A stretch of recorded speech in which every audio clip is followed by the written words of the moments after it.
Hello, everyone. If you haven't heard about Anchor, it's the easiest way to make a podcast. Let me explain. Number one, it's totally free. They also have creation tools that allow you to edit your podcast from your phone or your computer.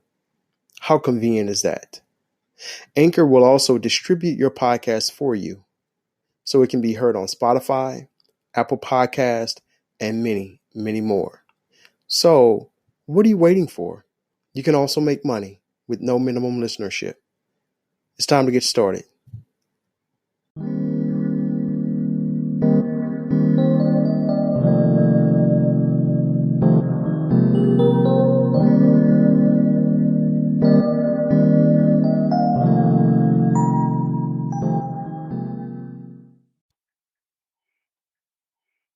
Well, welcome to the Kingya podcast. As you may have guessed, I am your host, Kingya, a father, activist, and professional speaker.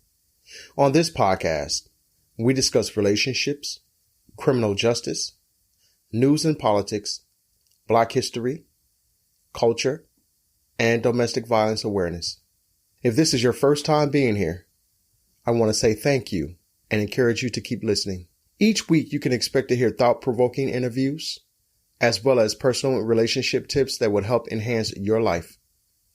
You will have access to resourceful downloads that you can implement daily to become more productive.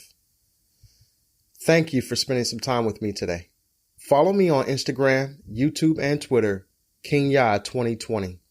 My podcasts are also available on iHeartRadio, Spotify, iTunes, Soundcloud, Anchor, Tunein, or wherever you get your favorite podcasts. Just look for Kingya. The purpose of this podcast is because everyday people inspire me through their stories of trial and error in life. Now let's jump into your favorite podcast.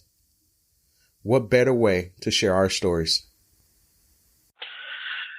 Good morning, everyone. My name is Kingya, and I am your host. We have a very special guest on today. Her name is Miss Alia, and she comes to us today to share a story about her brother who was falsely accused and convicted of a sex crime that he did not commit. And we're going to get into that story in just a few moments. Again, we want to thank our listeners for tuning in. We've got listeners in Italy. We've got listeners all over the United States. We've got listeners in Ireland tuning in. And we want to just encourage you guys to continue spreading the word about our radio show and about our podcasts. It's because of you that we exist, and we appreciate all of our listeners, and we appreciate all of our supporters and all of our special honored guests that choose our platform to share their stories. So stories like the one that Alia will be sharing with you guys this morning, stories like the one that Diane, her mother, will be sharing with you guys this morning, stories like Larissa, whose son was illegally detained and locked up for a crime that he did not commit. Stories like the one that you heard about Mr. Orange Hill, who was locked up and sent to adult prison at the age of 17. Stories like myself, my own story, when I was 14 years old, how I got locked up and charged for a crime that I did not commit and served 10 years for. You're going to hear these stories. You're going to hear a lot of stories from those that have been falsely accused, right? And we just want to continue to be that voice for our listeners. So with no further ado, we're going to the phone lines and we're bringing on Miss Alia. Alia, good morning. Welcome to the show. Good morning. How you doing this morning, Alia? I'm doing good. I'm a little tired. You mean you weren't prepared and ready for this show that we're doing this morning? I mean, I've been up since like 6. I'm tired. How was your weekend? My weekend was good. Wonderful. Now, we got your letters. You and I have spoken quite a few times, and I appreciate you for utilizing this platform to share your story. Do you know if your mom will be calling in as well? Probably not. She's been having trouble sleeping, so she's probably sleeping in right now. Okay, that's fine. So if you could paint, I don't want to say paint the picture. If you could start from the beginning, let our listeners know who you are, your background, what you do, because you have a 24-hour job. You don't get any rest. So I understand that. Right? So we share that same responsibility. So tell our listeners about you, who you are, what you do, what your background is in, and then introduce the story about your brother. Well, my name is Alia. I'm a stay-at-home mom of 2 children, and I'm 34 years old. I'm married, and I take care of everything. That's what I do. This is a story about my brother. It started in December of 2018, and it all came crashing down when my brother gave his wife a call saying that he is throwing out their roommate. We're just going to call him S, because he didn't like how the roommate was getting too close to his children, especially his daughter, and so he wanted him out of there. And then she calls him back and says, I want a divorce. And after that, he kind of just went off the handle and was crying, and he did tell his children that he probably won't be able to see them for a little while the divorce is getting all, finalized and everything. And in a last resort, to kind of change her mind, he did threaten suicide with a machete, and then he got Baker acted. And while he was in the mental hospital, she told S to move back in, jumped into bed with him, and then told her children that their father's going to be no longer in their lives, that S is going to become their new daddy, and that he's going to adopt them and buy them a house where they all can have their own rooms with a big yard and a dog. And don't worry, you won't have to deal with your daddy no more, because we'll get his rights taken away. And about a week after all that is supposedly when my niece went to her mother and said that my brother was sexually assaulting her since she was 6 years old.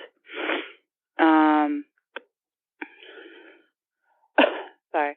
I found that out because she decided to give me a call and tell me about it, and she told me about it in the most gruesome details.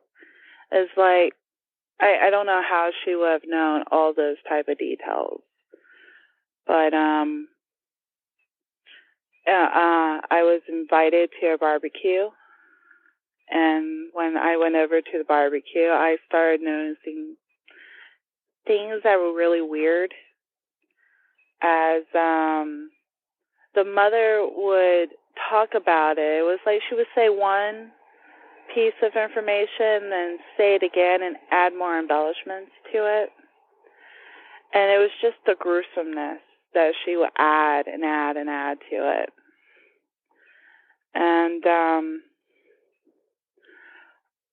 as more as this barbecue went on, the weirder it got, especially when I was asked by my niece to go with her and her mom to the store.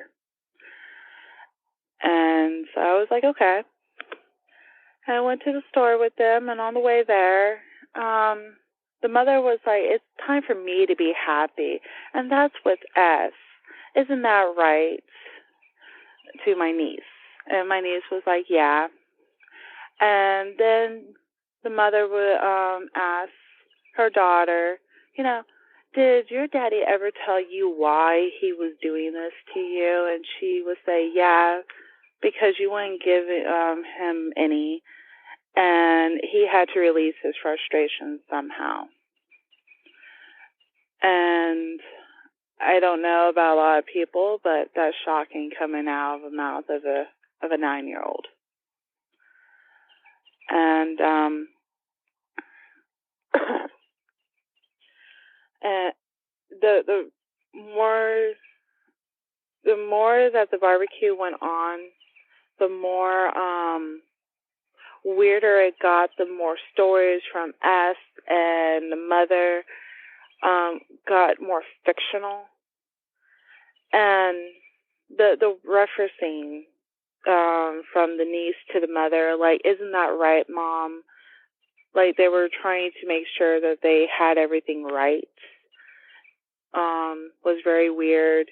It's like they invited this one guy over. He was a preacher, but they made him out to be like this thug who was running a underground pedophile, hunting ring. Like they hunt down pedophiles or something like that, and that he was going to bring over a laptop to us. So not even the FBI can hack into, because S likes to write.